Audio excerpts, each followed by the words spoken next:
We're using Flutter and Flame to build a mobile game where we have Lena, who is developing into a world-class skateboarder.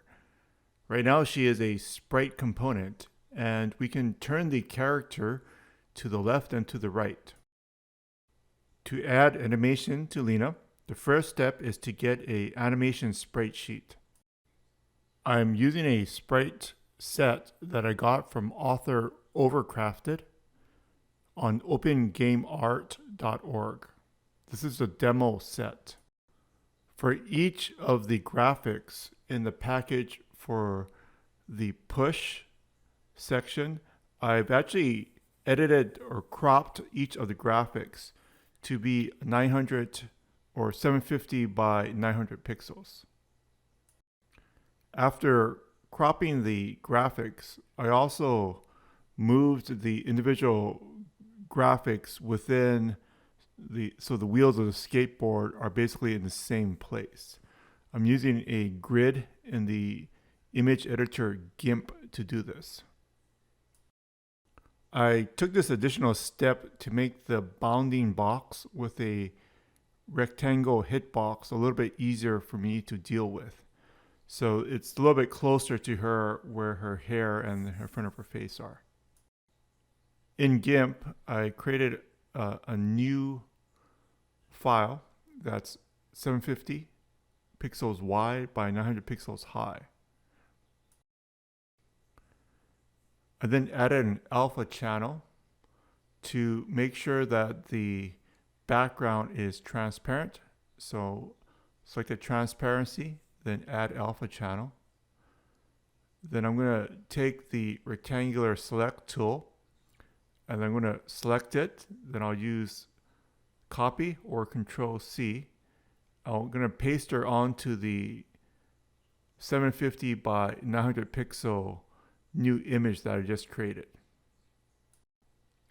Under image, I'm going to configure a grid to make it easier for me to align the skateboard wheels across the different image frames. These grid is just a visual aid during the editing process. They don't actually appear on the actual image when you export it. So I'm setting the spacing at 150 pixels wide by 40 pixels high for the grid. And then you have to, under view, you have to show the grid. This is just to help you align the image. Now I'm going to select the move tool. And I'll select the layer that the girl is on. Then I'm going to move her over so you can see in the picture how I have the wheels. I then repeated the process for the rest of the frames. I'm only using the push single frame. I'm going to export it into a temporary folder called cropped. I'm going to fast forward until I've completed all 19 frames. Now I'm going to drop all of them onto the free version of TexturePacker. In the future, I'm actually going to break this up into 3 different animation sets. When she's pushing, when she's riding, and then when she's idle. I didn't really see that too much difference until I actually loaded the sprite animation into the game. So I think I'm just going to keep the tutorial like this because it is relatively easy to edit the animation even after you load it into the game. So we'll eventually go back to TexturePacker and delete some of the frames where she looks a bit jerky. I cut down the size of the individual sprites to 25% of the original. I'm now going to export it by publishing the sprite sheet. Initially, I'll just store it in assets, and then I'll move over the PNG file from within VS Code into the images folder.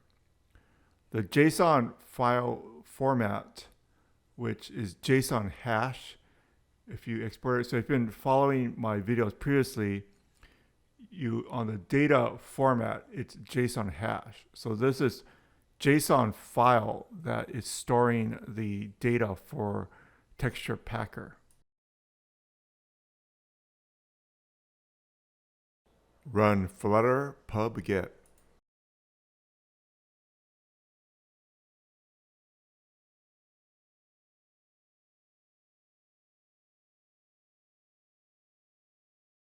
In the main.dart file, create a new variable for the animation. We're going to create different animations and change the animation of Lena depending on the condition. For example, we'll have a ride animation, an idle animation, and a push when she puts her feet on the ground type of animation. We're going to start off with the first animation, which is the ride animation. Although you don't need to use TexturePacker to make the animations, I'm using it in this tutorial. And so if you're following this tutorial, you will need to install flame_TexturePacker to get some of these methods. Let's start off by the ride anim, which is a sprite animation variable. And then the syntax is SpriteAnimationComponent.SpriteList.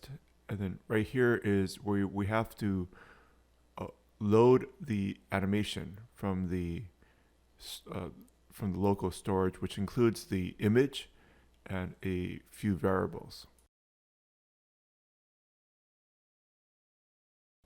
Because I'm using TexturePacker to organize the sprites on a sprite sheet, we will have to use this from JSON Atlas, which is from the flame_TexturePacker package. Then we have the name of the sprite sheet for the riding the skateboard, which is ride.png. We have the data file of the sprite sheet, which is from TexturePacker. We published it to our local project, and the time between frames is the step time.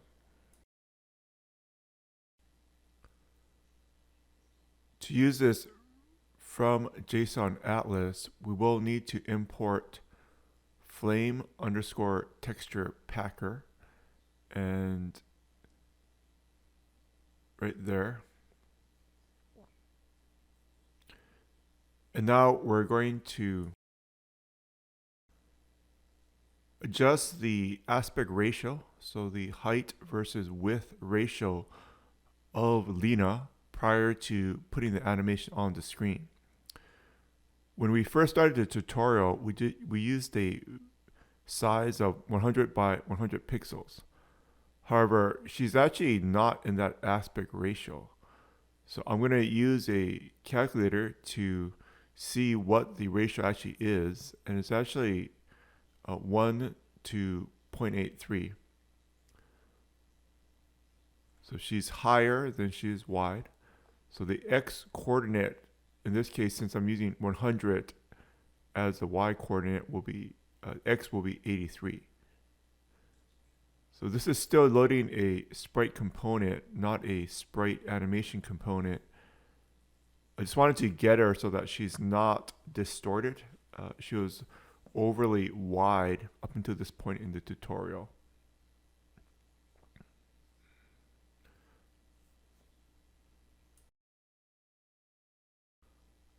We have to add the assets directory itself to the pubspec.yaml because we have those TexturePacker data files in there.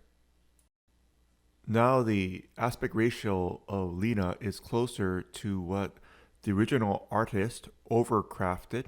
You can get his work, his or her work,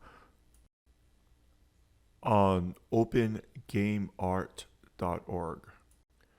Change Lena from a sprite component to a SpriteAnimationComponent.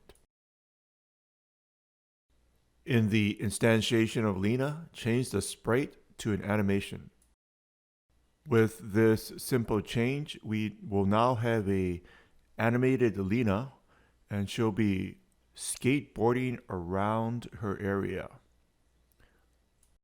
In the next video, we will add an idle animation, as well as when she puts her foot on the ground. I'm going to call it push. So we'll separate out this animation in the next video so that she's only pushing off when you tap on the screen on the left or right hand sides. Subscribe to the channel for updates on the more than 50 videos I've made on Flame. The videos with source code are also available for free on Teachable, 100% free course if this is a hobby. In whatever way you choose to learn, make sure you have fun and unleash your creativity. Have a fantastic day.